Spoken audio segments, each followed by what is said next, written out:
최혜병 특검법을 놓고도 대통령실을 아예 거부권 행사를 건의하겠다라고 공표했습니다.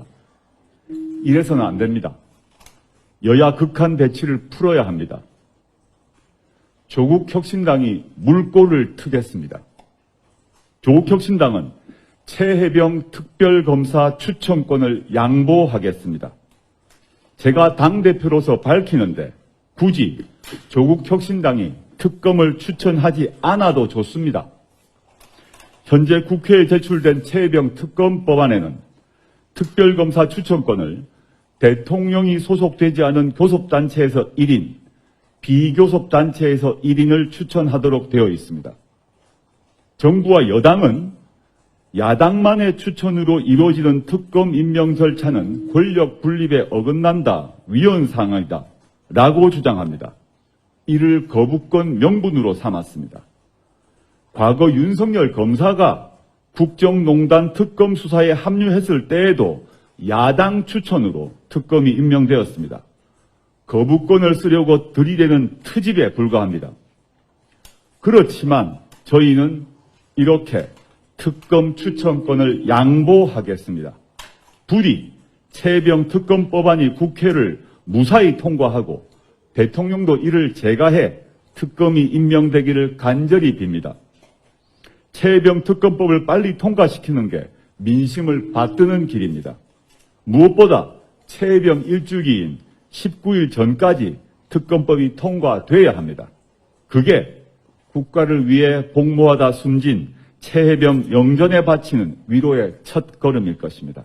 지난 총 우리가 특검을 경험한 게 개별 특검법으로 13번이에요. 근데 13번 중에 11번은 실패했고 2번은 유일하게 성공한 게 2번인데 모두 다 야당 추천 특검입니다. 그게 하나는 박근혜 특검이고 하나가 드루킹 특검이에요. 드루킹 특검은 자유한국당에서 추천을 했습니다. 그러니까 저는 이번에 최혜병 특검도 살아있는 권력인 윤석열 대통령을 수사하는 매우 어려운 수사거든요. 네. 이거 누가 와서 특검하려고 하겠습니까? 굉장히 어려운 사건이잖아요. 그러면 야당에서 힘을 실어줘도 될까 말까기 때문에 과거 전례로도 대한변협 추천 7번 실패했고 대법원장 추천 4번 다 실패한 거예요. 그럼 이번에 저는 뭐 법원장은 띄고 워낙 뭐 비판이 많으니까 대한변협도 왜 안 되는지 제가 설명을 드리면은 네. 대한변협 그 직전 협회장이 이종엽 협회장이에요. 그분이 2023년 9월 달에 임기 마치고 대한법률구조공단이라는 장관급 기관의 이사장으로 내려갑니다. 그럼 이분은 변협회장일 때는 당적을 안 가졌지만 변협회장 끝나고 나서 윤석열 대통령 임명장 받아서 자리 바꾸고 가실 분이면은 친여 성향인 거예요. 그때 부협회장으로 했던 분이 김영훈 부협회장이고 박상수 부협회장인데 박상수 부협회장은 지금 한동훈 인재영입 1호 돼 있고요. 김영훈 부협회장은 지금 협회장이 되셨거든요. 그럼 친여 성향으로 봐도 무방하지 않습니까? 원래 그분은 제가 김영훈 협회장은 되게 잘 알아요. 원래 같이 일도 했었었고 그분 되게 보수적이에요. 아니 근데 그래서. 그런 분들에게 특검 추천권을 주자라는 것 자체가 네. 실패를 가정하고 실패를 목표하지 않고서는 그런 안을 낼 수가 없거든요. 그래서 바로 저는 그거예요. 마치 대한변협안을 뭐 천하람 변호사가 이걸 얘기하는데 그분 아니, 그건 말도 안 대한변협에서 임원까지 하신 분이고 이걸 다 알거든요. 그러니까 저는 이런 식으로 국민들을 속이는 게 너무 불편해요. 전 솔직한 얘기로. 그러면 지금 어떻게 해야 되느냐?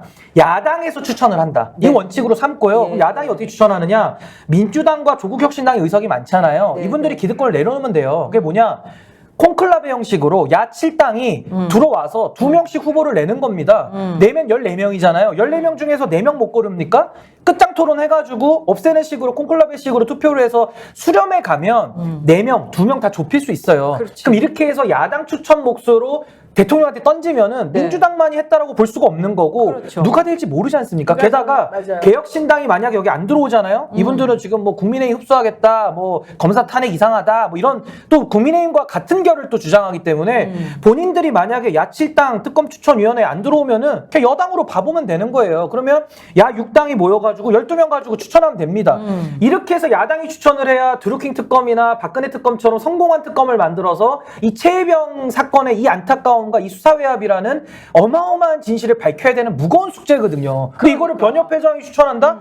저는 해보나 마나 실패를 전제한 특검이라고 저는 봅니다. 아니 그러니까 시간을 벌면서 토론을 하겠다라는 게 그게 복선이라는 거죠. 아니, 그러니까 그렇게 생각하는 거는 네. 되게 좋게 해석해 주는 거고, 그렇게 생각하는 것 자체가 사실은 국민을 좀 현혹시키는 가능성이 좀 있어요. 그래요. 그러니까 물론 지금 현재 문제가 뭐냐면 민주당에서도 그렇고 이게 안 받아들여질 것 같으니까 이렇게라도 좀 한번 해가지고 어쨌든 통과시켜 보자라는 쪽이 더 많아요. 이번에 대통령이 특검을 거부할 건 뻔할 뻔짠데 네. 그렇다고 해서 제의를 하게 되면 이게 통과될 것이냐? 아니라는 생각들도 사실 많거든요. 그러다 보니까 이제 뭔가 좀 딜을 하는 용으로 이런 얘기도 사실 나오는 건데 저는 그런 거 되게 비겁하다고 보고 그렇게 할 필요도 없다고 솔직히 생각을 하거든요. 그래서 지금 현재 우리가 191명이지만 개혁신당은 솔직히 저는 좀 믿을 수 없기 때문에 빼고 189명이라고 치고 그중에서 우원식 의장은 이제 표결에 참여할지 안 할지 모르잖아요. 그럼 빼고 네. 나면은 네. 188명인 거잖아요. 그럼 실질적으로 13명이 필요해요.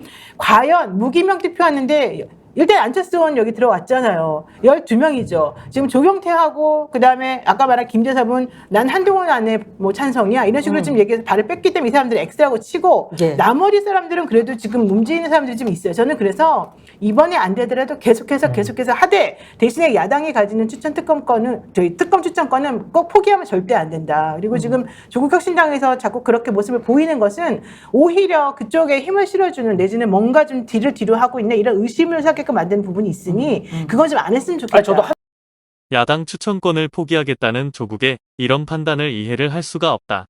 결국 최상병 특검 통과시켜봤자 죽 서서 개주겠다는 것뿐이 안 된다.